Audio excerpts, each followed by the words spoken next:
Praise the Lord. Hallelujah. இயேசுவே ஸ்தோத்திரம்.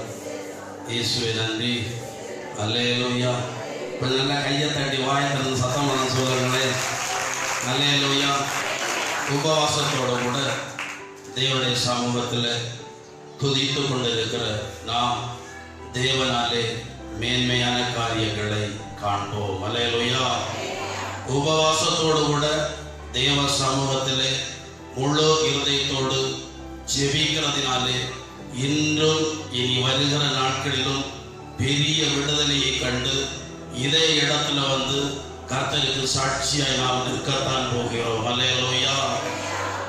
உபவாசத்தினாலும் ஜெபத்தினாலும் தேவன் பெரிய விடுதலைகளை கொண்டு வருகிறார் என்பதை பிரியமானவர்களே மத்தேயு 17ஆம் அதிகாரம் 20ஆம் வசனத்தை வாசிக்கும் போது நாம் கண்டுகொள்ளலாம். அல்லேலூயா, அல்லேலூயா. இந்த நாளிலே தேவனுக்கு நாம் பலன் கொடுக்க வேண்டும் என்பதை நீங்கள் அறிந்து கொள்ளும்படி வேதத்திலிருந்து சில பகுதிகளை இந்த நாளிலே உங்களோடு நான் பகிர்ந்து கொள்ள இருக்கிறேன்.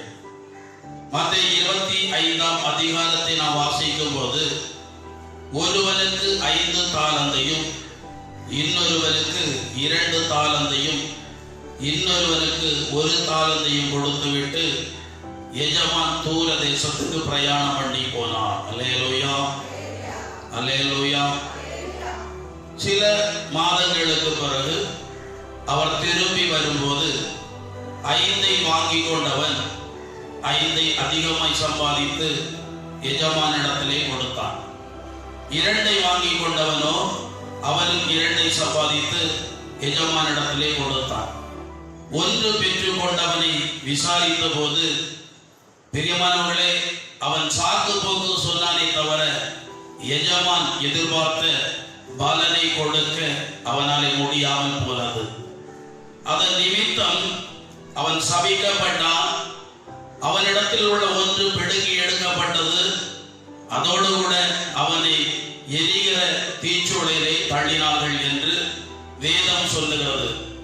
இது எப்ப நடக்கும் அப்படி என்று சொன்னால் வெள்ளை சிங்காசனத்திற்கு முன்பாக நியாய தீர்ப்பின் நாளிலே தேவனிடத்திலிருந்து கிருபைகளையும் நன்மைகளையும் உயர்வுகளையும் பெற்று வாழ்ந்த நாம் தேவனுக்கு பிரயோஜனமாய் வாழ்ந்தோமா அல்லது நமக்கு பிரயோஜனமாய் வாழ்ந்து மடிந்தோமா என்பதை வைத்து அன்று பிரியமானவர்களே பலன் கொடுக்கிறவர்களுக்குரிய கைமாறல் அவர்கள் பெற்றுக்கொள்ளும்படி நியாய தீர்ப்பின் நாளிலே கர்த்தருடைய நியாயம் வெளிப்படும் என்பதை இன்று நீங்கள் அறிந்து கொள்ள வேண்டும். அல்லேலூயா.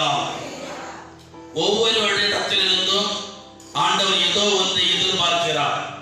நாம் இப்பொழுது இந்த பூமியில உயிரோடு கூட சுகபலத்தோடு கூட கொரோனாவுக்கு தப்பி நிற்கிறோம் என்று சொன்னால் நாம் வாழக்கூடிய இந்த காலத்தில் நீங்கள் குடும்பத்திற்கு உங்கள் கணவருக்கு உங்கள் பிள்ளைகளுக்கு எவ்வளவு உண்மையுள்ளவர்களாய் காணப்படுகிறீர்களோ அவர்களுக்கு பிரயோஜனம் உள்ளவர்களாய் காணப்படுகிறீர்களோ அதே போல ஜீவனை கிருபையை தந்த தேவனுக்கும் நீங்கள் பிரயோஜனம் உள்ளவர்களாய் பலன் கொடுக்கிறவர்களாய் காணப்பட வேண்டும் என்பதை இன்று நீங்கள் அறிந்து கொள்ள வேண்டிய ஒரு பிரதான சத்தியம். அல்லேலூயா.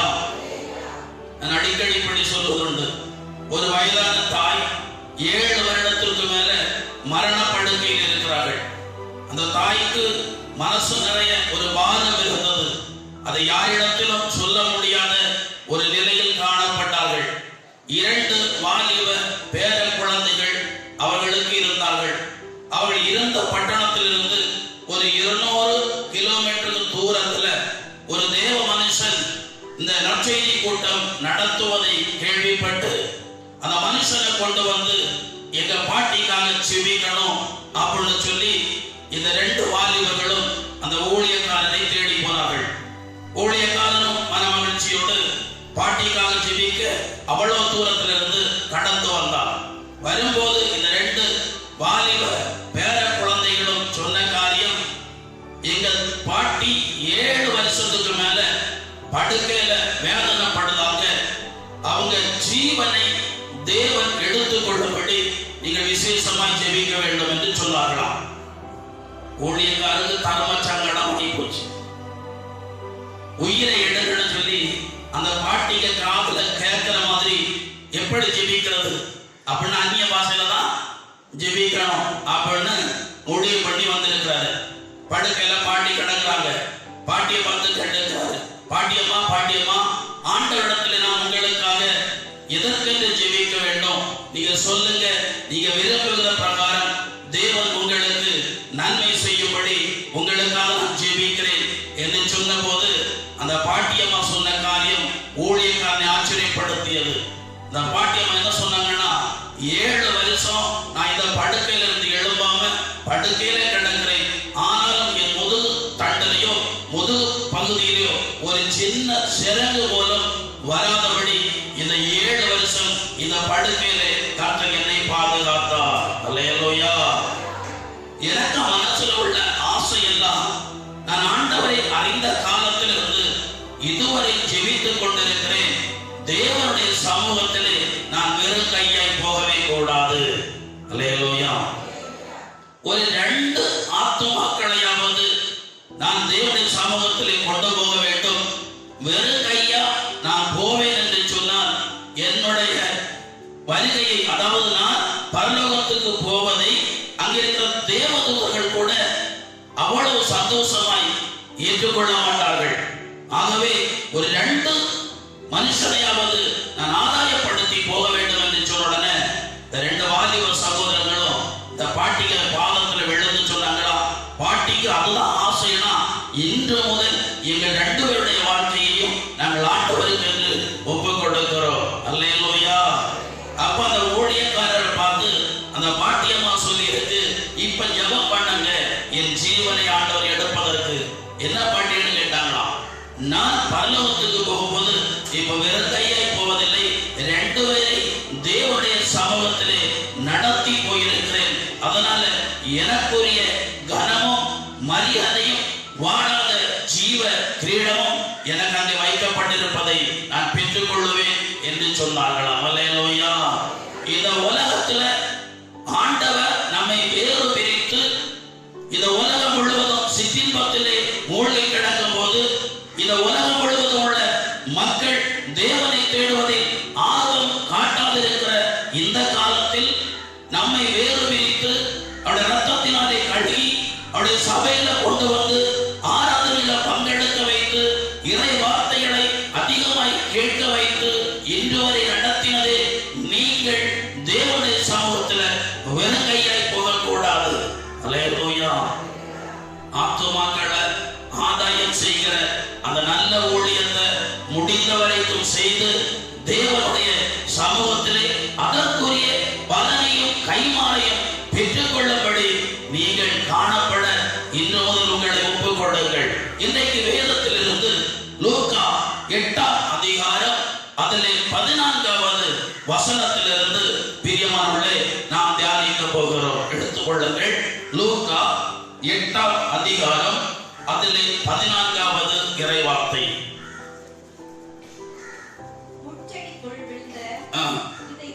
முட்செடிக்குள் விழுந்த விதைகள் வார்த்தையை கேட்டும்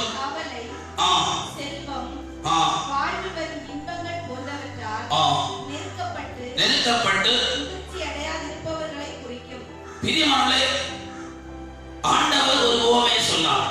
விதைக்கிறவன் விதைக்க சென்றார். சில விதைகள் வழியோரத்திலே விழுந்தது, சில விதைகளோ மண் அதிகம் இல்லாத பாறை நிலத்திலே விழுந்தது, சில விதைகளோ முட்செடிகள் நடுவிலே விழுந்தது, சில விதைகளோ நல்ல நிலத்திலே விழுந்தது. நல்ல நிலத்தில் விழுந்த விதை மாத்திரம் பலன் கொடுத்திருக்கிறது. அது எப்படி? 30 மடங்கு, 60 மடங்கு, 100 மடங்கு பலன் கொடுத்திருக்கிறது. இந்த வசனத்தின்படி சபைக்கு வரக்கூடியவர்கள், தேவனை ஆராதிக்கக்கூடியவர்கள், தேவனுக்கு என்று சொல்லி சாட்சியாய் வாழ்ந்து கொண்டிருக்கிறவர்கள் குறைஞ்சபட்சம் 30% கர்த்தருக்கு பலன் கொடுக்கணும். சிஸ்டர் கையை தட்டுங்க பாப்போம். ஹல்லேலூயா. குறைஞ்ச பலன் 30% நீங்கள் தேவனுக்கு பிரயோஜனம் உள்ளவர்களாக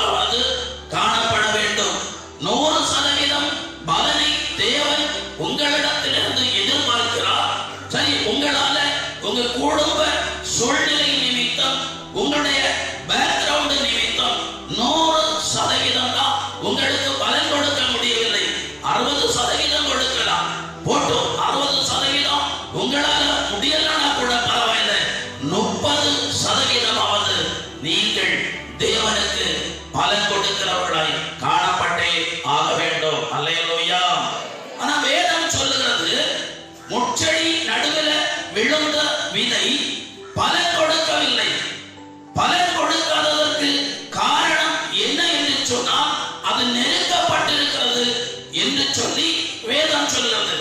எதனாலே நெருக்கப்பட்டிருக்கிறது என்கிறதான 3 சத்தியத்தை இந்த நாளிலே நான் உங்களோடு கூட பகிர்ந்து கொள்ளும்படி பிரியமானவர்களே வேதத்திலிருந்து சொல்ல இருக்கிறேன். அல்லேலூயா.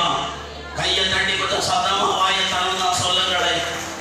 அல்ல வாயை திறந்து சத்தமா சொல்லுங்க பார்க்கலாம். அல்லேலூயா. கொஞ்ச நாளைக்கு முன்னால வரைக்கும் பைபிள எப்படியாவது வேகமா படிச்சு முடிச்சிடணும், கேட்டா 30 முறை படிச்சேன்னு அதுல ஒரு பெருமை பாராட்டணும்னு தான் நான் நினைத்து கொண்டிருந்தேன். அதன் நிமித்தம் புரியுதோ புரியலையோ, வசனத்தின் வழியாய் ஆண்டவர் இடப்படுகிறாரோ இல்லையோ, நான் அப்படியே அப்படியே படிச்சுட்டு போயிட்டே இருப்பேன். அப்படி ஒரு 28 முறை பைபிள படிச்சு முடிச்சேன். இப்ப இந்த லாக்டவுன்ல கழிஞ்ச மாசம் பைபிள திரும்ப படிக்க தொடங்கினேன். அங்க பழைய பாடல ஆதியாகமம் தொடங்கி இந்த இணைச்சட்டம் உபாகமம் வரைக்கும் ஒரு 5 புஸ்தகத்தை படிச்சு முடிச்சுட்டு, சரி புதிய பாட்டையும் இது போல ஒரு 5 புஸ்தகத்தை படிச்சு முடிப்போம், அங்க இங்க மாறி மாறி படிக்கலாம்னு சொல்லி இங்க படிக்க தொடங்கினேன். லூக்கா புஸ்தகத்துல வந்தது ஒரு நாளைக்கு ஒரு அதிகாரத்தை தாண்ட முடியல. நான் தான் என்னை கட்டுப்படுத்தி ஐயோ ஒரு அதிகாரத்தை அவர் முடிக்காம இருந்தா எப்படின்னு சொல்லி அந்த அதிகாரத்தை வாசித்து முடித்து அப்படி வேதத்தை படைக்க வைக்கிறேன். என்ன அப்படின்னா, அந்த ஓரொரு அதிகாரத்திலையும் ஓரொரு வசனத்திலிருந்தும் ஆண்டவர் பல ரகசியங்களை நாம் புரிந்து கொள்ளும்படி கண்களை திறக்கிறதுனால நம்ம அந்த வசனத்தின் அடுத்த வசனத்துக்கு கடந்து போக முடியாத அளவுக்கு ஒரு விதமான சூழ்நிலை காணப்படுகிறது. அதனால கடைக்கு போய் இந்த A4 சைஸ் பேப்பர் இருக்குல்ல, அது மொத்தமா ஒரு பண்டல் மொத்தமா வாங்கி கொண்டு வந்து பின் பண்ணி வச்சு அந்தந்த நேரம் கிடைக்கக்கூடியதை அந்தந்த வசனம் வாசிக்கும் போது என்ன மனசுல படுதோ அதை எழுதி எடுத்து அந்த வசனத்தை அதை அப்படியே வச்சுட்டு அதுக்கு சம்பந்தப்பட்ட வசனங்கள் நமக்கு அது சம்பந்தமா என்ன உணர்த்துகிறது அந்த மாதிரி காரியங்களை எடுத்து ஒரு செய்தி. இப்ப முதல்ல தான் ஒரு செய்தி பிரசங்கத்துக்கு ஆயத்தப்படுத்தவே பல நாள் ஆகும். இன்னைக்கு ஒரு அதிகாரத்தை படிக்க தொடங்குறதுக்குள்ளே பல செய்திகளை ஆயத்தம் பண்ணுவதற்கு கர்த்தர் நடத்தி கொண்டிருக்கிறார். அல்லேலூயா. நல்ல கையை தட்டி அல்லேலூயா.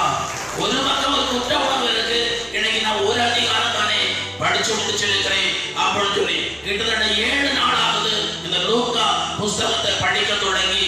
இன்னைக்கு தான் 9ஆம் அதிகாரத்தை முடிச்சிருக்கு.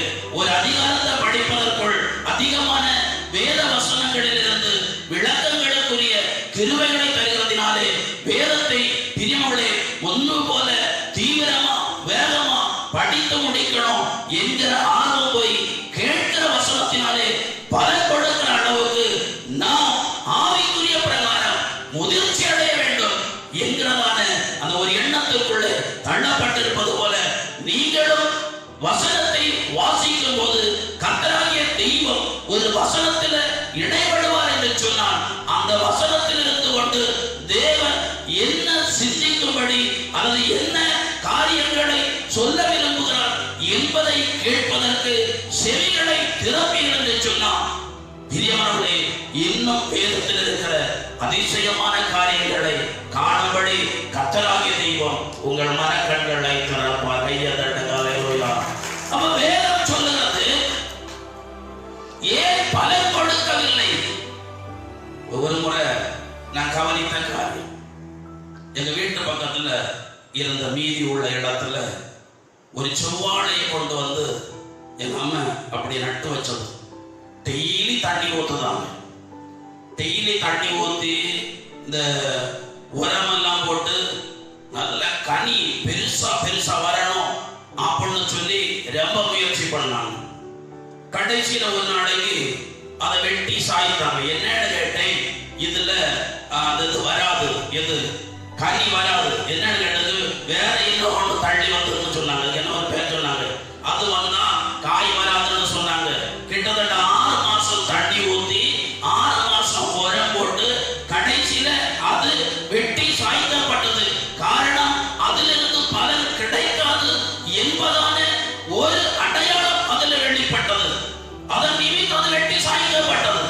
பிரியமானவர்களே, வேதம் சொல்கிறது ஏன் முட்செடி நடுவிலே விழுந்த விதைகள் பலன் கொடுக்கவில்லை என்று சொன்னால் அது நெருக்கப்பட்டதாம். வேதம் சொல்லுகிறது, நாம் நெருக்கப்படுகிறோம் என்று சொல்லி சில காரியங்களை சொல்லி அதனாலே அதை சாக்கு போக்காய் சொல்லி பலன் கொடுக்காமல் இருக்கிறோம். ஏன் சிஸ்டர் 2 வாரமா உங்களை ஜெபத்துக்கு காணல அப்படின்னு கேட்டா நம்ம என்ன சொல்லுவோம்? பெரிய பெரிய கதைகளை எல்லாம் சொல்லுவோம். எங்க வீட்டுக்காரர் 2 மணிக்கு போன் பண்ணுவான்னு சொன்னார், அதனால சபைக்கு வந்தா போன் பண்ண முடியாது, அவருக்கு பேச முடியாது, அது எனக்கு ஒரே வயிற்று வேதனை இருந்தது. ஏதோ ஒரு காரியத்தை சொல்லி ஏதோ ஒரு சாக்கு போக்கு சொல்லி வீட்டுக்குள்ள உட்கார்ந்து இருக்கிறோம். ஆனா வேதம் சொல்றது, பவுல் சொல்லுகிறார், நான் எல்லா பக்கத்திலும் நெருக்கப்படுகிறேன் ஆனால் நான் ஒடுங்கி போவதில்லை. 2 கொரிந்தியர் 4ஆம் அதிகாரம் 8ஆம் வசனம் சொல்லுகிறது, நான் எல்லா பக்கத்திலும் நெருக்கப்படுகிறேன், நெருக்கப்பட்டும் நான் ஒடுங்கி போவதில்லை. கர்த்தர் எதிர்பார்க்கிற பலனை இந்த நெருக்கத்தின் மத்தியிலும் நான் ஆண்டவருக்கு கொடுத்து கொண்டிருக்கிறேன். அல்லேலூயா. அல்லவாய் தந்து சந்தமா சொல்லுங்க பாக்கலாம். அல்லேலூயா. கையை தட்டி சொல்லுங்க. அல்லேலூயா. நெருக்கப்படுகிறேன், ஒடுக்கப்படுகிறேன், அவமானப்படுத்தப்படுகிறேன், துக்கப்படுத்தப்படுகிறேன், ஒரு மனுஷனுடைய உதவி இல்லாத நிலையிலே நான் ஊழியத்தை தொடர்ந்து செய்து கொண்டிருக்கிறேன், நான் பல காரியங்களை நன்மையான காரியங்களை செய்கிறேன் என்று நீங்கள் சொல்லுகிறீர்கள். ஆண்டவர் உங்களுக்கு பலன் கொடுக்க கிருபை தந்திருக்கிறார். ஆனா நம்ம நெருக்கம்னு சொல்லி ஏதோ ஒரு காரியத்தை சொல்லி வீட்டுக்குள்ள இருக்கிறவர்களை பாருங்க, கர்த்தருக்கு எழுப்புகிறவர்களை பாருங்க. பவுல் கர்த்தருக்கு எழுப்பி இருக்கிறார் நெருக்கத்தின் மத்தியில். ஆனா இந்த விதை முட்செடி நடுவில் விழுந்தது உண்மைதான். ஆனால் வேதம் சொல்லுகிறது, பிரியமானவர்களே, காட்டு அத்திமரத்தின் கீழே நின்று கொண்டு பலன் கொடுக்காத காலத்துல, பலன் புறப்பட வைக்காத காலத்துல கூட அவர் கனியை எதிர்பார்த்தார் என்று சொன்னார். இந்த நெருக்கத்தின் மத்தியிலும் இந்த இடர்கள் மத்தியிலும் நீங்கள் கர்த்தருக்கு என்று சொல்லி பலன் கொடுக்க வேண்டும் என்பது தேவன் உங்களிடத்தில் எதிர்பார்க்கிற காரியம். அல்லேலூயா. ஆரம்ப காலத்துல, அதாவது 1992 93 இந்த 2 வருஷ காலத்துல நான் சவுதி அரேபியாவில் வேலைக்காக போயிருந்த போது, அன்றைக்கெல்லாம் வெளிப்படையா சுவிசேஷத்தை அறிவிக்க முடியாது. கழுத்துல ஒரு குருசு உள்ள ஒரு மாலையோ ஒரு ஜபமாலையோ போட்டு போக முடியாது, கையில வேதத்தை கொண்டு நடக்க முடியாது. ஒரு வீட்டுல ஜபம் நடத்துதாங்கன்னா அந்த வீட்டுக்கு முன்னால யாருக்கும் சந்தேகம் வரக்கூடாதுன்னு சொல்லி 1-2 கிலோமீட்டர் அங்கேயே அவங்க வரக்கூடிய வாகனங்களை நடத்தி விடுவார்கள். அதுபோல செருப்பை கூட ஒரு சாக்கு மூட்டையில மொத்தமா போட்டு கட்டி ஒரு பக்கத்துல போடுவாங்க. இந்த வீட்டுக்குள்ள ஒரு கூட்டம் கூடி இருக்கு என்று தெரியக்கூடாது. அப்படி தெரிந்தால் அது பிரச்சனையாகிவிடும் என்று சொல்லி கவனத்தோடு கூட கர்த்தரை ஆராதித்தார்கள்.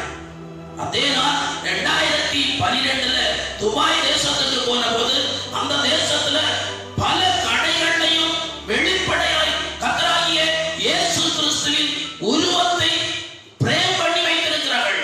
வண்டிகள்ல பப்ளிக்கா பிரியமானவர்களே ஜெபமாலை தொங்க போட்டிருக்கிறாங்க, படத்தை வச்சிருக்கிறாங்க. சபைகள் வெளிப்படையாய் கர்த்தரை ஆராதிக்கக்கூடிய அளவுக்கு கிருபையாய் தேவன் அந்த இடங்களிலே சுவிசேஷம் அறிவிப்பதற்கு திறந்த வாசலை வைத்திருக்கிறார். அந்த காலத்தில் இருந்ததை காட்டிலும் இந்த காலத்துல கர்த்தருக்கு என்று சொல்லி வைராக்கியமாய் எழுப்புவார்கள் என்று பார்த்தா, அந்த தடை செய்யப்பட்ட காலத்துல தான் அவ்வளவு வைராக்கியமா ஆண்டவருக்கு என்று எழுப்பி பிரியமானவர்களே கர்த்தரை ஆராதித்தார்கள். அல்லேலூயா. அதன் நிமித்தம் சிறையில் அடைக்கப்பட்டாங்க, பிண அறையில தள்ளப்பட்டாங்க. அந்த பிண அறையில இருந்து கொண்டு கூட கர்த்தருக்கு என்று வைராக்கியமாய் வாழ்ந்தது நிமித்தம் காலங்கள் கடந்தகிலும் அவளை வெளியில கொண்டு வந்து கர்த்தர் மறுபடியும் பயன்படுத்தினார். நெருக்கத்தின் மத்தியில பலன் கொடுக்கிறவர்களாய் காணப்படுகிறவர்களே தேவன் அங்கீகரிக்கிறார். பரலோகமும் அவர்களை குறித்து மகிழ்கிறது. அல்லேலூயா. அல்ல வாயை திறந்து கையை தட்டி சத்தமா சொல்லுங்க பாக்கலாம். அல்லேலூயா. பைபிள் சொல்றது, முள்செடியின் நடுவிலே விழுந்த விதை அது நெரிக்கப்பட்டது, அதன் நிமித்தம் அது பலன் கொடுக்கலையா? நீங்க ஏன் சிஸ்டர் இப்படி இருக்கிறீங்க? ஆவிக்குரிய பிரகாரம் எங்கேயோ போய் நிற்க வேண்டிய நீங்க, ஏதோ பெரிய பெரிய காரியங்களை சாதிக்க வேண்டிய நீங்க ஏன் இப்படி இருக்கிறீங்கன்னு கேட்டா, நாங்கள் நெருக்கப்படுகிறோம், நாங்கள் ஒடுக்கப்படுகிறோம், நாங்கள் துன்புறுத்தப்படுகிறோம், நாங்கள் பல பண பிரச்சனைகள் இருக்கிறோம் என்று சொல்லி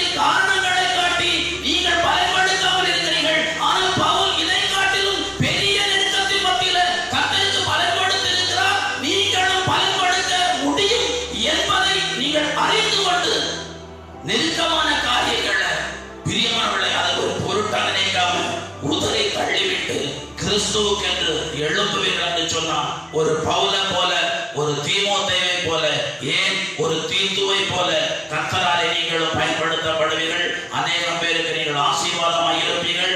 பவுல் எதிர்பார்க்கிறாரே, இதன் பிறகு எனக்கு வைத்திருக்கிற வாடாத ஜீவன் இடத்தை என்ன ஆண்டவர் அவர் வரும்போது எனக்கு தருவார் என்று சொல்லி விசுவாசத்தோடு காணப்படுவது போல நீங்களும் காணப்படலாம். கையா தடுக்க ஹல்லேலூயா.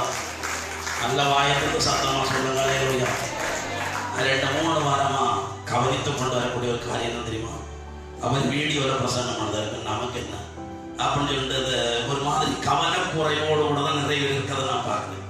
நான் என்ன பார்க்கறேன்னா, ஒரே கல்ல 2 மாங்கன்னு சொல்லுவாங்களே, அதே போல நீங்களும் கேளுங்க, வாய்ப்பு உள்ளவங்க அந்நிய தேசத்துல இருந்து அவங்களும் கேட்கட்டு, இல்ல வீட்டுகள்ல இருந்து சபைக்கு வர முடியாதவங்க அவங்க கேட்கட்டும் அப்படின்னு சொல்லி சும்மா வச்சிருக்கிறேன். அதனால நான் உங்களை தான் பிரசங்கம் பண்ணிட்டு இருக்கேன்.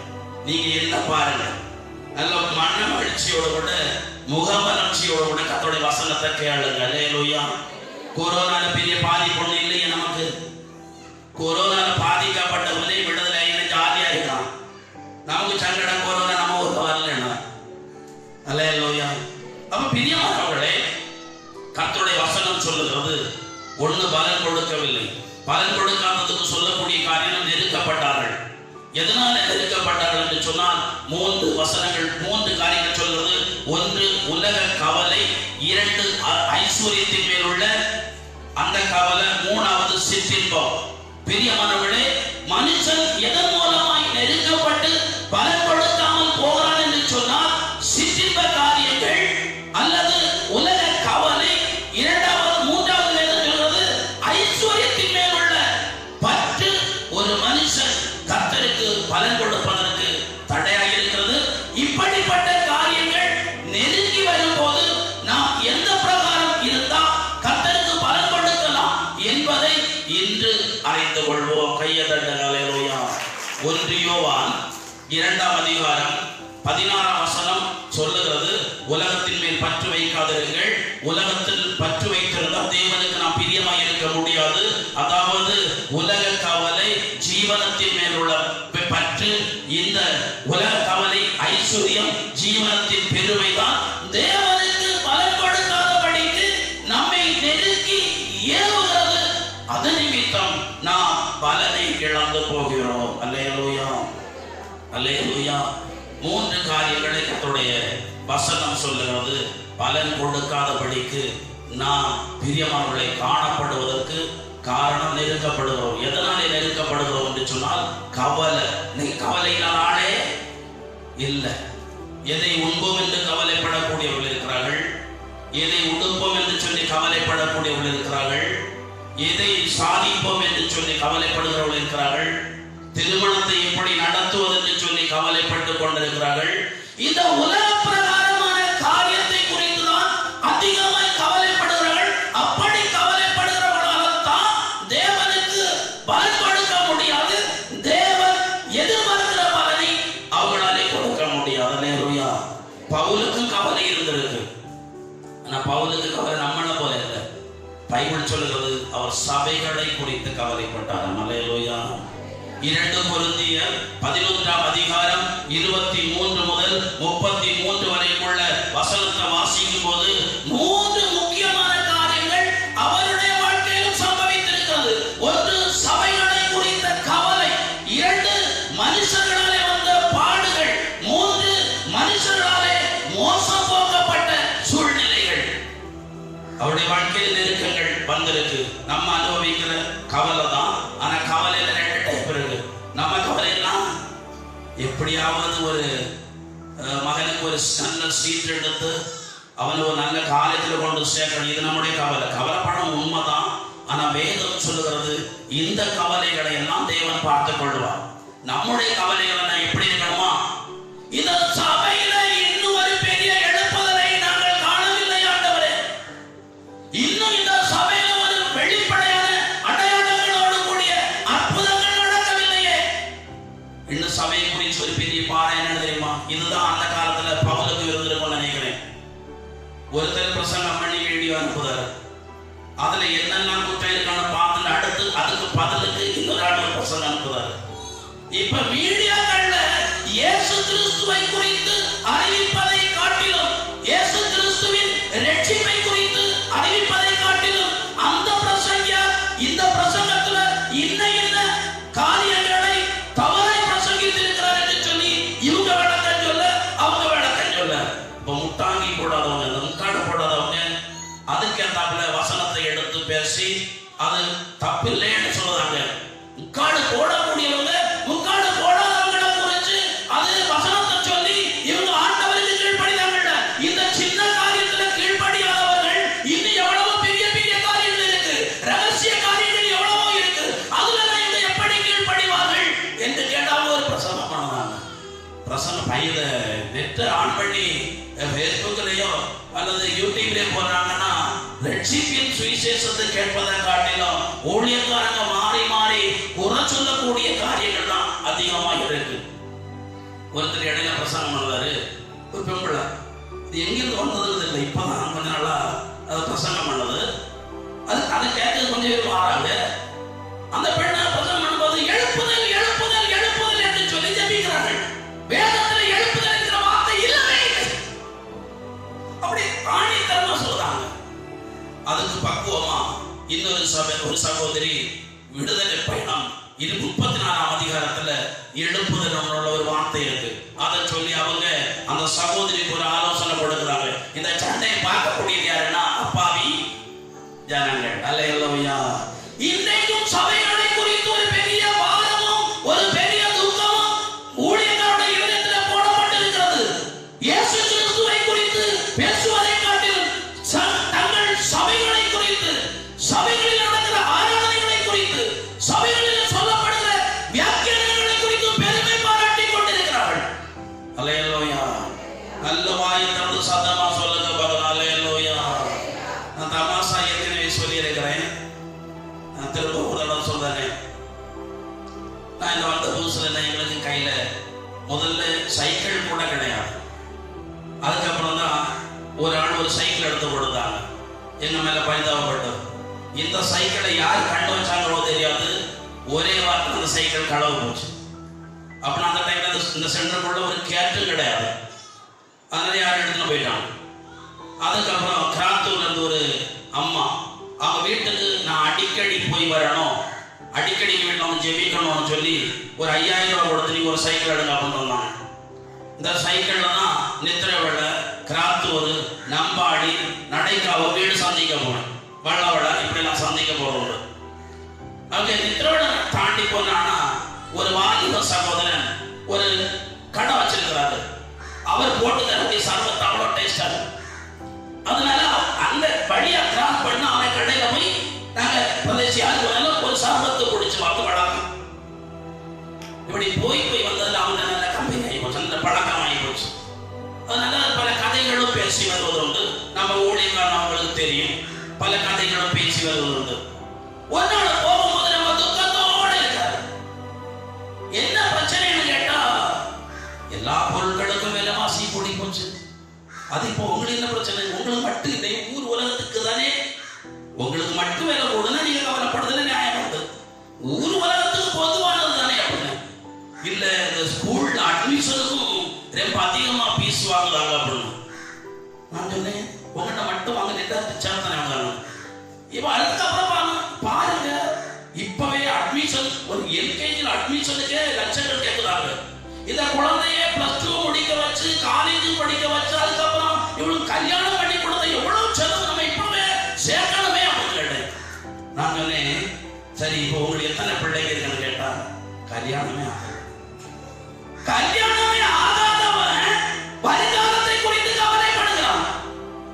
அவனுக்கு சம்பந்தம் இல்லாத காரியங்களை இப்பவே மனசுல போட்டு கவலைப்படுகிறான். இப்பொழுதே பிறக்காத குழந்தைக்கு பணத்தை சேர்த்து வைக்கிறான். இப்பொழுதே பிறக்காத குழந்தைக்கு அட்மிஷன் வாங்க வேண்டும் என்று சொல்லி பணத்தை பேங்க்ல சேர்க்கிறான். பொருட்களை அதிக விலைக்கு விற்று பணம் சம்பாதிக்கிறான். வருங்கால சந்ததிக்காக இப்பொழுதே கடினமாய் உழைத்து உழைப்பில் பலன் கிடைக்க வேண்டும் என்று சொன்னால் பிரயாசம்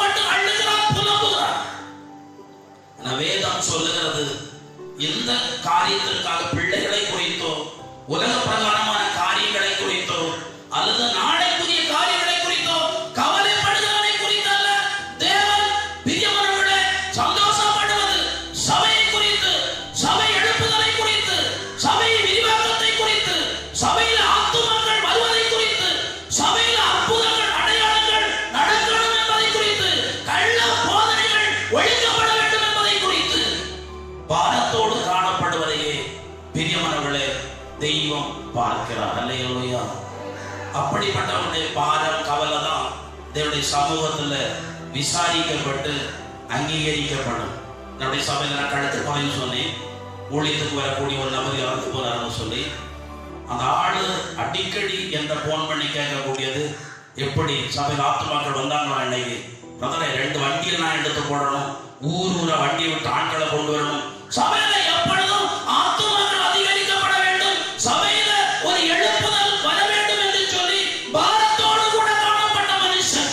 அதே பாரமும் சபையை குறித்த கவலையும் அன்றைக்கு பவுலுக்கு இருந்தது போல சபையில் வரக்கூடிய உங்களுக்கும் அப்படிப்பட்ட பாரம் இருக்கும் என்று சொன்னால் நீங்கள் எப்படி நெருக்கப்பட்டாலும் கர்த்தருக்கு உங்களாலே பலன் கொடுக்க முடியும்.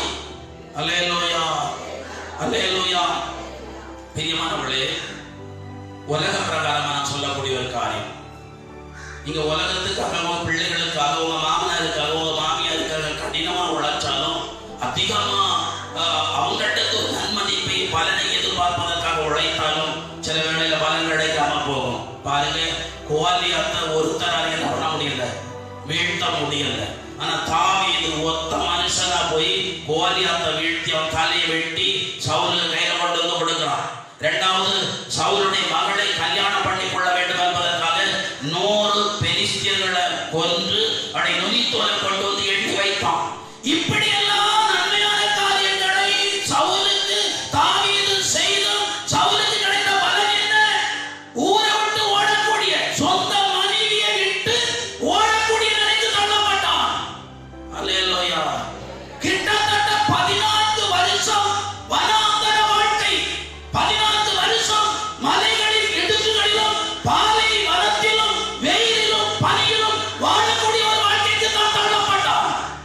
எவ்வளவுதான் மனுஷனுக்கு உகந்தவனாய் வாழ நினைத்தாலும், மனுஷனை மகிழ்விக்க வேண்டும் என்று சொல்லி எவ்வளவுதான் பிரயாசப்பட்டாலும் அது நிரந்தரமாய் போய் முடியும். ஆனால் தேவனை குறித்து, தேவனுடைய ராஜ்யத்தை குறித்து, சபையை குறித்து ஒரு வாரத்தோடு கவலையோடு கூட நீங்கள் காணப்படுவீர்கள் என்று சொன்னால் கர்த்தராலே நீங்கள் மகிமைப்படுத்தப்படுவீர்கள், தேவனாலே நீங்கள் உயர்த்தப்படுவீர்கள். தேவ நிமித்தம் இந்த பூமியில ராஜாக்களை சந்தித்து சுவிசேஷம் சொல்லக்கூடிய அந்த உன்னதமான வாக்கியத்தை பெற்றுக்கொள்ளக்கூடிய அளவுக்கு கர்த்தராகிய தெய்வம் நம்மை நடத்துவார். அல்லேலூயா. 1வது அந்த முட்செடி நடுவில் விழுந்த விதை பலன் கொடுக்காததுக்கு காரணம் நெருக்கப்பட்டது கவலை நிமித்தம், உலக பணத்தின் நிமித்தம், ஐஸ்வர்யத்தின் நிமித்தம். 3வது வேதம் சொல்லக்கூடிய ஒரு காரியம், பிரியமானவர்களே, அவன் சிற்றின்ப காரியங்களிலே உழந்தவை நிமித்தம் வரம் கொடுக்கவில்லை. அவன் சாதா ஒரு விதை முள்செடியில விழுந்தது அப்படின்னு நினைக்காதீங்க. இதுல ஆண்டவர் உவமையாய் சொல்லக்கூடியது இந்த உலக கவலை நிமித்தமும் உலகத்தில் உள்ள சிற்றின்பங்களை அனுபவிக்க வேண்டும் என்பதற்காகவும் ஐஸ்வர்யம் சம்பாதிக்க வேண்டும் என்று நினைக்கிற மனுஷனால கர்த்தருக்கு பலன் கொடுக்க முடியாது என்பதை நீங்கள் இந்த ஓமையிலிருந்து என்னைக்கு அறிந்து கொள்ள வேண்டும். கையை தட்டுங்க பார்க்கலாம். அல்லேலூயா. கொஞ்சம் வாயை திறந்து கைகளை தட்டி சத்தமா சொல்லுங்க பார்க்கலாம். அல்லேலூயா. பிரியமானவர்களே, 1வது கவலை, 2வது பாடுகள். பாடுகள் மத்தியில நான் சுவிசேஷம் சொல்லுகிறேன். என்ன பாடு அப்படின்னு கேட்டா காரணமே இல்லாத இந்த பாடுன்னு சொல்லுவாங்க. பவுலை குறித்து சொல்லப்பட்டிருக்கிறது, இயேசு கிறிஸ்து ஒரு முறை தான் 1 முறை 39 கசையடி பட்டார். ஆனா பவுலோ 3 முறை 1 அடி குறைய 3 முறை கசையடி பட்டிருக்கிறார். 2 முறை தடியால் அடிக்கப்பட்டிருக்கிறார். பல முறை சாவின் இருளின் பள்ளத்தாக்குள்ளே நுழைந்திருக்கிறார். குதிக்கிற தண்ணியில, குளிர்ந்த தண்ணியில, கடல்ல, ஆத்துல பல முறை தவித்திருக்கிறார். கண்ணுறங்காமல் இருந்திருக்கிறார். பசிய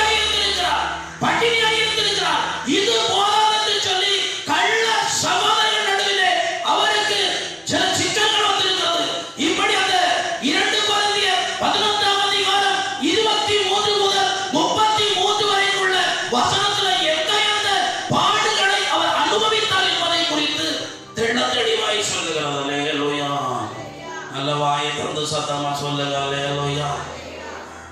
பிரியமானவர்களே, பாடணும்னு சொல்லி நம்ம ஏதோ சின்ன ஒரு நுகத்தை சுமத்தா கூட அதை மிகைப்படுத்தி இவ்வளவு பெரிய பாடுகளுக்குள்ள நான் இருக்கிறேன், என்னால எப்படி பலன் கொடுக்க முடியும், என்னால எப்படி ஊழியத்தை செய்ய முடியும், என்னால எப்படி ஊழியத்தை தாங்க முடியும், என்னால எப்படி ஊழியக்காரர்களோடு சேர்ந்து ஜெபிப்பதற்காக கடந்து வர முடியும் என்று சொல்லி ஒரு சின்ன ஒரு நம்மை அழுத்தாத ஒரு சின்ன காரியத்தை பெரிய பாடுன்னு சொல்லி நாம பெருசா காரணம் காட்டி தேவனுக்கு பலன் கொடுக்க முடியாமல் போகிறோம்.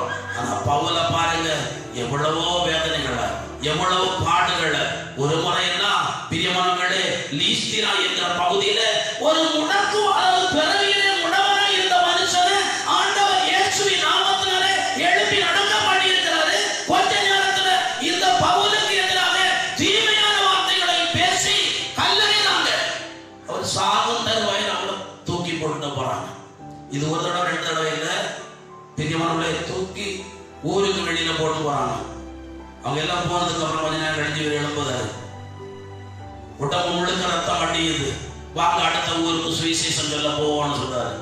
கூட உள்ளவங்க இப்பதானே அடிச்சு உங்களை நம்ம ஊரை சொல்ல சம்பந்தியாக்கி கொடுக்க போறாங்க, அதுக்கப்புறம் திரும்ப நீங்க ஓடித்து போகணும் கூப்பிடுறீங்களே.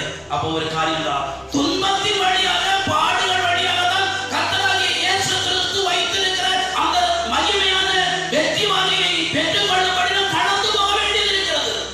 பல இடங்களில் அவர் அப்படித்தான் சொல்லியிருக்கிறார். 2 தீமோத்தேயு 3ஆம் அதிகாரம் 12ஆம் வசனத்திலே கர்த்தருக்கென்று வாழ விரும்புகிறவர்கள் துன்புறுத்தப்படுவார்கள் என்று எழுதப்பட்டிருக்கிறது. பிரியமானவர்களே, பாடுகள் இல்லாமல் பரமன் இயேசுவை பார்ப்பது கடினமான காரியம். அல்லேலூயா. நல்ல வாய் திறந்து அல்லேலூயா. பாடு ஒன்றுன்னு தெரிஞ்சுதான் பிரியமானவர்களே அநேகம் சீடர்கள் இயேசுவை பின்தொடர்ந்தார்கள்.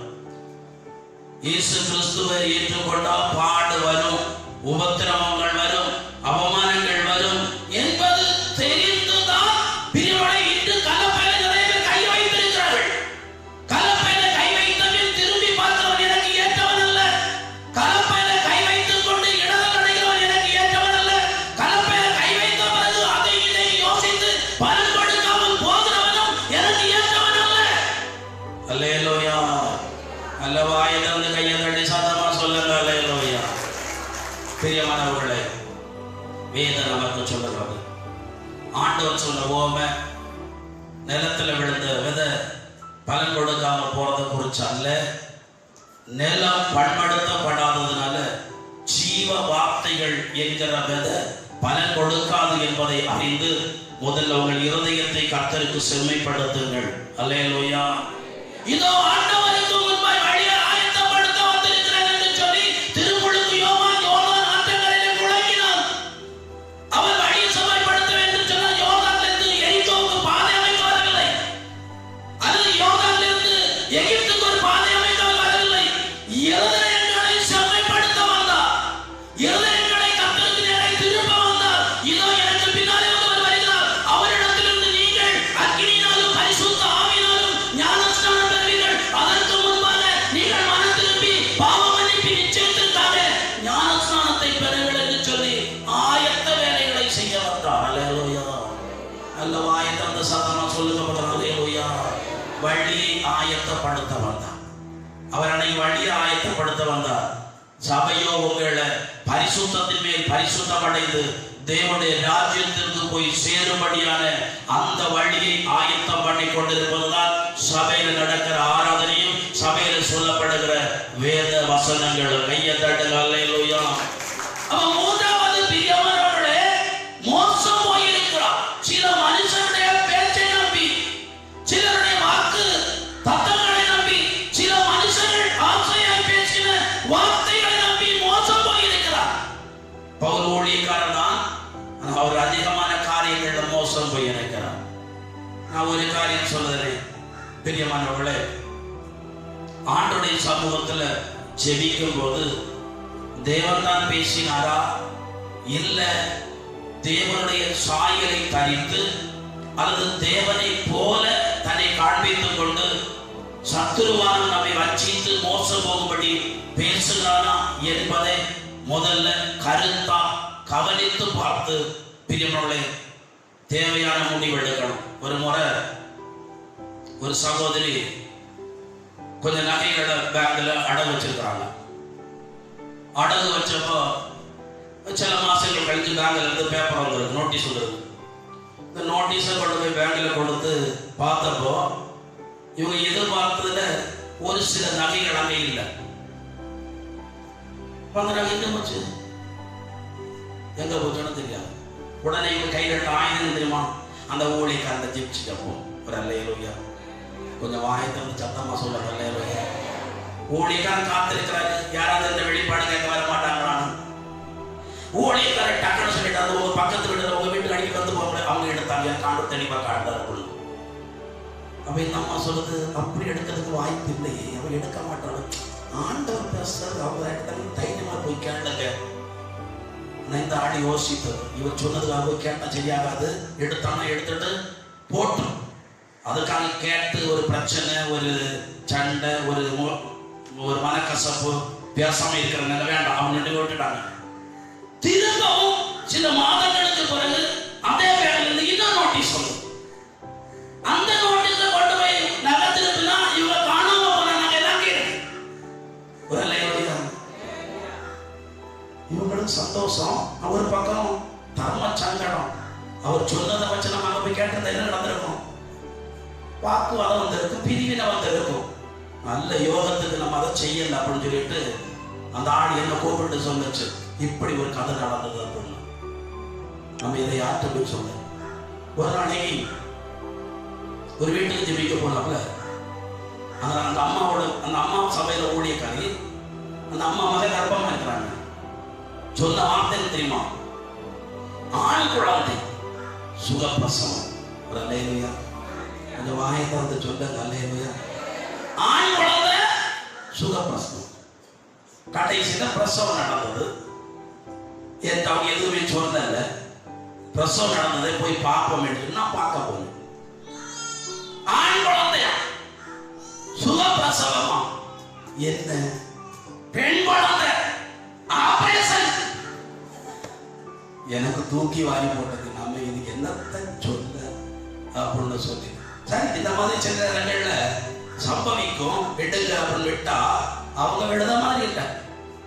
இப்ப நம்ம என்ன சொல்லுறேன்னு சொன்னால், வேதம் சொல்லுறது இந்த பவுல் அநேக பேர் மோசம் போனான, இது இப்படி இல்லை, குறியேற்றது போல தங்களுக்கு இப்படி நடக்குமா நடக்காது கேட்டு மோசம் போவது.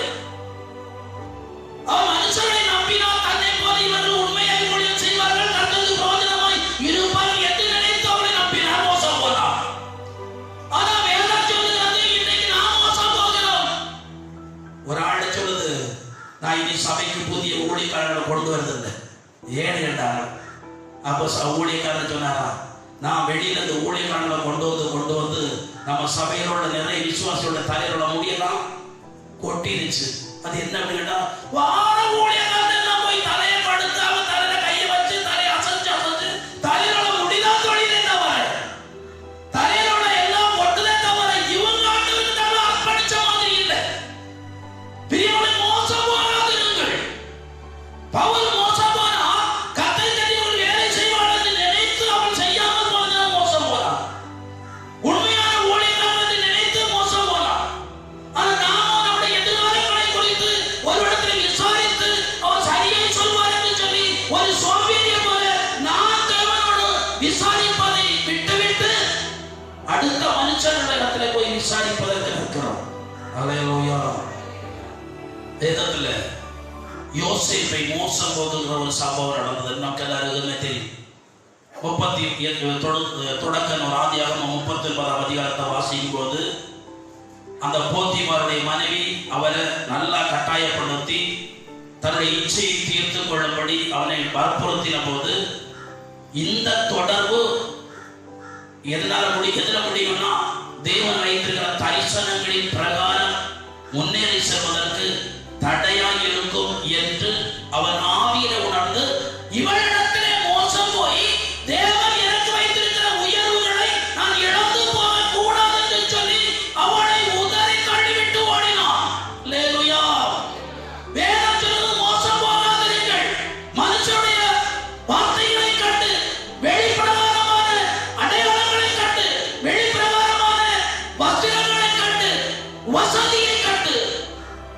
போய் விடாதிருங்கள். அல்லேலூயா. யோசேப்பு மோசம் போகல.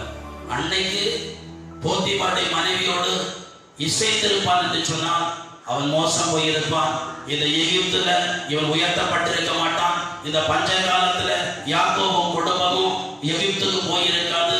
எகிப்துல 400 வருஷம் அவர்கள் பிரியமகளை பதவி பெருகும்படி அந்த இடத்துல இருந்திருக்க முடியாது. தேவனுடைய வார்த்தைகளும் வாக்குத்தத்தங்களும் ஆம் என்றும் ஆமென் என்று உள்ளது.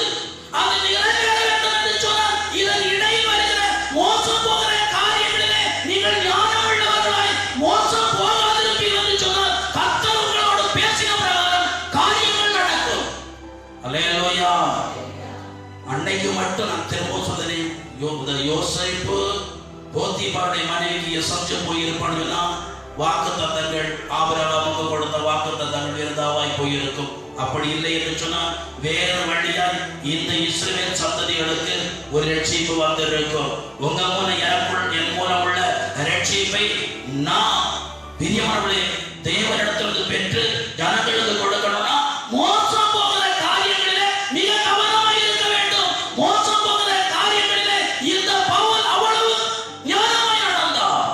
அல்லேலூயா. நான் ஊழியத்துக்கு வந்த புதுசுல ஒண்ணு பொருளாதார நெருக்கடி என்கிற ஒரு பாடு, 2வது சரீர பலவீனம் என்கிற பாடு, 3வது மனுஷர்கள் காரணம் இல்லாமல் பகைத்து நடந்த மாதிரி சொல்லி தலைவர்கள் நிற்கிற நிலைக்கு தள்ளினார்கள். ஆனா இந்த மாதிரி பாடுகள் மத்தியில பிரியமானவர்களே தேவனுடைய வெளிப்பாடுகளும் தேவன் கொடுத்த வாக்குத்தத்தங்களும் நிறைவேறும் என்று சொல்லி பொறுமையோடு கூட தூசியை உதறி தள்ளிவிட்டு நம்ம இருக்கிற இடங்களுடன் தூசியை தட்டுவோமே அதுபோல உதறி தள்ளிவிட்டு கர்த்தருக்கு விசுவாசத்தை தொடங்கினவர் மீது கண்களை பதிய வைத்து ஓடினதினாலே தேவன் எதிர்பார்க்கிற பலனை என்று வரைக்கும் கொடுக்க முடிகிறது. அல்லேலூயா. நல்ல கையை தட்டி பாய் தந்து சத்தமா சொல்லுங்க. அல்லேலூயா. 2வது தானியேல் நண்பர்களும் இவங்களுக்கு நல்ல அசைவ உணவு பரிமாறப்படுகிறது. ராஜ உணவை கொண்டு கொடுக்கிறாங்க. சிலர் இப்படி நினைப்பாங்க, இது போல வாழ்க்கை எங்க கிடைக்கும், ஒருவேளை ஆண்டவர் இந்த வாழ்க்கை நமக்கு ஏற்படுத்தி தந்திருப்பாரா இருக்கும் அப்படின்னு சொல்லி நம்ம ஆண்டவர் மேல படியை போட்டு கர்த்தருக்கு ஸ்தோத்திரம்னு சொல்லி அதை வாங்கி சாப்பிடுவோம். அல்லது அதுக்கு பின்னால போகிறதுக்கு நம்ம நிற்போம். ஆனால் தானியேல் 3 நண்பர்களும் சொல்லுகிறார்கள், இந்த அந்நிய தேசத்தில் எங்களை மோசம் போகும்படி ராஜா வழியாக பிசாசானவன் எங்களை வஞ்சிக்க பார்க்கிறான். நாங்க இந்த உணவை என்ன பண்ண மாட்டோம், சாப்பிட மாட்டோம். என்ன வந்தாலும் சரி நாங்க இந்த உணவை சாப்பிடவே மாட்டோம் என்று சொல்லி மோசம் போகாதிருந்தார்கள். அதன் நிமித்தம் வேதம் சொல்கிறது, தானியேல் ராஜாவின் அருகில் இருக்கக்கூடிய அந்த உயர்ந்த பதவியை ஆண்டவர் கொடுத்தான். நண்பர்கள் 3 பேருக்கும் அந்த பாபிலோனில் உள்ள முக்கியமான மாகாணங்களிலே ஆளுநர்களாக இருக்கும்படி கர்த்தர் உயர்த்தினார். மனுஷனுடைய மோசம் போகிற காரியங்களிலே விழுந்து கொடுக்காமல் இருந்தால் கர்த்தர் உங்களை குறித்து என்ன பேசினாரோ அந்த பிரகாரம் அந்த உயர்வை தந்து ஆண்டவர் தம்முடைய வாக்குறுதிகளை நிறைவேற்றுவதற்கு அவர் போதுமானவராய் இருக்கிறார். அல்லேலூயா. அல்லேலூயா. 2001 எனக்கு தெரிஞ்ச ஒரு நண்பருக்கு ஒரு விபத்து ஏற்பட்டு கால் முறிஞ்சு போச்சு. மருத்துவர் நடக்க முடியாதுன்னு சொல்லிட்டாரு. ஒரு 6 மாசத்துக்கு நடக்கவே முடியாதுன்னு சொல்லிட்டாரு. ஆனா ஆண்டோடைய நாமத்தில் அந்த ஜெபம் பண்ணி அவர் ஒரே மாசத்துக்குள்ள நடந்து பஹ்ரைன் என்று சொல்லக்கூடிய தேசத்துல வேலைக்கு போனார். கொஞ்சம் குறுகிய காலத்தில் ஆண்டவர் பெரிய உயர்வுகளை கொடுத்தார். அப்பொழுது அந்த மனுஷனுக்குள்ள ஒரு எண்ணம் வந்திருக்கு, பிரதரை கூப்பிட்டு பஹ்ரைன்ல பயன்படுத்தணும். எனக்கு தெரியாது, என்ன கூப்பிட்டு பயன்படுத்தணும்னு தீர்மானித்திருக்கிறார். தீர்மானித்தவர் தேவன் கொடுத்த உணர்த்தலின்படி தீர்மானித்திருந்தால் உலக பிரகாரமான எந்த மனுஷனிடத்திலும் ஆலோசனை கேட்க வேண்டியதில்லை. ஆபிரகாம் மனைவியோடு ஆலோசனை கேட்டிருப்பார் என்று சொன்னால் இந்த ஈசாக்கை பலி செலுத்தியிருக்க மாட்டார். ஈசாக்கை பலிபீடத்தில் கொண்டு வைக்கவில்லை என்று சொன்னால் கர்த்தருடைய சத்தத்தை ஈசாக்கு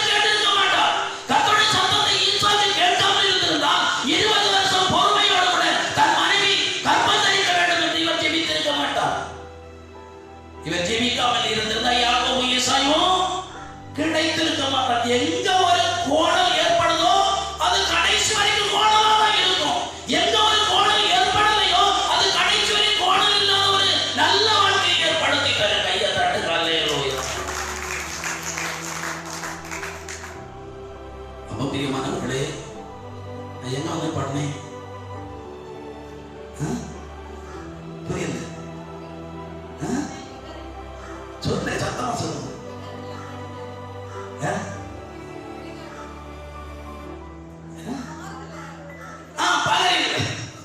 ஒரு அல்லேலூயா கையை தட்டி அல்லேலூயா. மனுஷனிடத்திலே கலந்தாலோசித்து ஒரு குறிப்பிட்ட நபர் சொன்னாரா, சுவாமியாரா இருந்த கூப்பிடுங்க, லேமேன் ஊழியக்காரங்களை கூப்பிட வேண்டாம். இவங்க உடனே அவங்க வாக்குங்க அப்படி கீழ்படுத்திட்டாங்க. கீழ்படுத்தி என்ன கூப்பிடல. நான் இங்க கடிஞ்ச வர அந்த ஊருக்கு எங்க ஊருக்கு போகும்போது அந்த ஆளு வீடை சந்திச்ச பார்த்த உடனே இப்படி இருந்துச்சு. 2004 அரபு ராஜ்யத்தில் சுவிசேஷம் சொல்ல ஆண்டவர் என்னை பயன்படுத்த விரும்பி நீங்க முட்டுக்கட்டையா இருந்தீங்களே. மனசுக்குள்ள நான் இப்படி நினைச்சேன், தெய்வம் நமக்கு ஒரு வழியை திறக்கும் போது அதை மனுஷன் அடைச்சிடாதுன்னா பிரியமானவர்களே, தெய்வம் அவர்களுக்கும் பல வழிகளை அடைக்கிறார். அதை நான் பிறகு பார்த்தேன். அவ்வளவு தூரம் முன்னேறி வந்தவர்கள் அதற்கு பிறகு உயர்வை காணவே முடியல. நான் சொல்லக்கூடியது, மனுஷனுக்கு இசைத்து மோசம் போய் கத்த வைத்திருக்கிற நன்மைகளை இழந்து போகக்கூடாது. நாம் பலன் கொடுக்க பிறந்தவர்கள், அல்லேலூயா, சாதிக்க பிறந்தவர்கள், பறக்க பிறந்தவர்கள். நாம் சாதாரணமானவர்கள் அல்ல, தேவனாலே பயன்படுத்தக்கூடிய பாத்திரங்கள். நாம் பலன் கொடுக்கவில்லை என்று ஊர்ல உள்ளவன் தேவனை அறியாதவனா தேவனுக்கு பலன் கொடுப்பான். நம்ம தான் பலன் கொடுக்கணும் சிஸ்டர். நம்ம ஏரியாவில் நம்ம தான் பலன் கொடுக்கணும். பலன் கொடுக்காம நம்ம இருக்கிறதுனால நம்ம ஏரியாவில் உள்ளவங்க அப்படியே இருக்கிறாங்க. 24 மணி நேரம் டிவிக்கு முன்னால உட்கார்ந்து, சீரியலுக்கு முன்னால உட்கார்ந்து பல கதைகளும் பேசி நம்ம சரியா கத்துக்கு பலன் கொடுக்கவில்லை. சரி, அவன் பிரியமானவர்களே, தாவீது ஒரு ஸ்திரீயின் நிமித்தம் மோசம் போனான். உரியாவின் மனைவி நிமித்தம் மோசம் போனான். ஆனாலும் தன் வழிகளை கெடுத்துக் கொண்ட அவன் உணர்வடைந்தவனை தேவனிடத்திலே மன்னிப்பு கேட்டு அதற்கு பிறகு மோசம் போகாதபடி கடைசி வரைக்கும் தன்னை காத்துக் கொண்டார். அதே நேரம் பிரியமானவர்களே, யூதாஸ் என்கிற மனுஷன் 30 வெள்ளிக்காசுக்காக மோசம் போனான். 30 வெள்ளிக்காசு நிமித்தம் மோசம் போனான். அவன் ஒரு அப்போஸ்தலன் ஆகும். ஒரு பேதுருவை போல, ஒரு யோவானை போல நான் நினைக்கிறேன். இவன் மட்டும் ஆண்டரை காட்டி கொடுக்காம ஊழியம் செஞ்சிருப்பார். அந்த இயேசுவை கடைசியை பின்பற்றி இயேசுவும் கூட உள்ள சீசர்களை போல ஒரு அப்போஸ்தலனா இருந்திருந்தா இந்த வேதாகமத்தில் இன்னும் ஒரு புத்தகம் கூடி இருக்கலாம். அல்லேலூயா. வழியோரத்தில் இருந்த தேவியை பேர் சொல்லி அழைத்த ஆண்டவர் மத்தேயு எழுத வாய்ப்பு கொடுத்தார். மாடி வீட்டிலே ஆண்டவர் விருந்துண்ப ராபோஜனம் உண்பதற்கு இடம் கொடுத்த மார்க்கு 2வது சுவிசேஷ நூல் மார்க்கு எழுத கர்த்தர் கிருபை கொடுத்தார். பவுலோடு கூட இணைந்து ஊழியம் செய்த லூக்காவுக்கு லூக்கா புத்தகத்தை எழுதவும் திருத்தூதர் பணியை எழுதவும் கர்த்தர் கிருபை கொடுத்தார். இப்படி கர்த்தரோடு இருந்த 12 அப்போஸ்தலர்களும் கர்த்தருக்கு ஜொலித்த போது யூதாஸ் மட்டும் ஜொலிக்காம இருந்திருப்பானா? அவன் மோசமா 30 வெள்ளிக்காசை கண்ணு முன்னால வச்சு மோசம் போனான். கடைசியில தற்கொலை செய்து கொண்டான். 3வது பிரியமானவர்களே, கேயாசி என்கிறவன் தாய் 8 அடி பஞ்ச பிள்ளை 16 அடி பிள்ளை 16 அடி பஞ்ச பேர குழந்தை. சொல்லுங்க, தாய் 8 அடி பிள்ளை 16 அடி பேர குழந்தை. 32 அடி பார்த்திருக்கணும். கேயாசி ஒரு பேர குழந்தை மாதிரி. எலியாவுக்கு பிறகு எலிசா, எலிசாவுக்கு பிறகு இந்த சமாரிய பட்டணத்தை கலக்க வேண்டிய கேயாஸ் நாமான் என்கிற மனுஷனுடைய பொண்ணு மேல வெள்ளி மேல இச்சை வைத்து பிரியமானவர்களே பெரிய ஊழியக்காரன் என்கிற கிருபையை இழந்து போனான். அல்லேலூயா. சிம்சோன் மாத்திரம் உண்மையிலேயே தெனீராள் என்கிற பெண்ணுடைய மடியில படுக்காம இருந்திருந்தா இந்த இஸ்ரவேல் ஜனங்களை இன்னும் பல்லாண்டு காலம் சத்துருக்கள் வந்து ஜனங்களை தாக்காதபடி ஜனங்களுக்கு ஒரு நல்ல தலைவனாக இருந்திருப்பான். 40 வருஷம் தான் உலகத்துல ஆண்டவருக்கு என்று வாழ்ந்திருக்கிறான். மடிந்து போலாம், கண்களெல்லாம் பிடுங்கப்பட்டு பிரியமானவர்களே கிருபை இழந்து அவன் மோசம் போனது நிமித்தம் எல்லா நன்மைகளையும் இழந்தவன். சாதித்தவன் கடைசி வரைக்கும் மரணம் மட்டும் சாதிக்க முடியாமல் இருந்தது.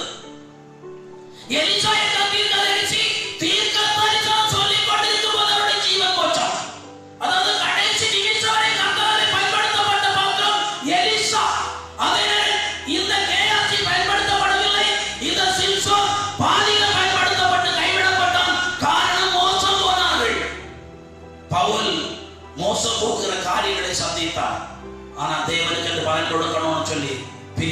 கருத்தாய் நின்றான். நல்ல நிலத்தில் விழுந்த விதை மட்டுமல்ல, முட்செடியில விழுந்த விதையும் பலன் கொடுக்க முடியும். எப்ப அப்படின்னு சொன்னா, நெருக்கத்தின் மத்தியிலையும் கிறிஸ்துவுக்கு என்று நான் வாழ்வேன் என்று உறுதியான மனதோடு காணப்படுவோம் என்று சொன்னால் அற்புதங்களை காணலாம். கண்களை மூடிக்கொள்வோம், கரங்களை உயர்த்தி எங்களை அதிகமாய் நேசிக்க எங்கள் அன்பின் பரலோக பிதாவே, இந்த வார்த்தைகளை கேட்டுக்கொண்டிருக்கிற ஒவ்வொருவரையும் கர்த்தராகிய தெய்வம் தம்முடைய நீதியின் பலக்கரத்தினாலே தாங்கும்படி ஒப்புக் கொடுக்கிறேன். நன்மைகளை செய்து நடத்தும்படி ஜெபிக்கிறேன். பரிபூர்ணமான விடுதலை கொடுத்து ஆசீர்வதிக்கும்படி ஜெபிக்கிறேன்.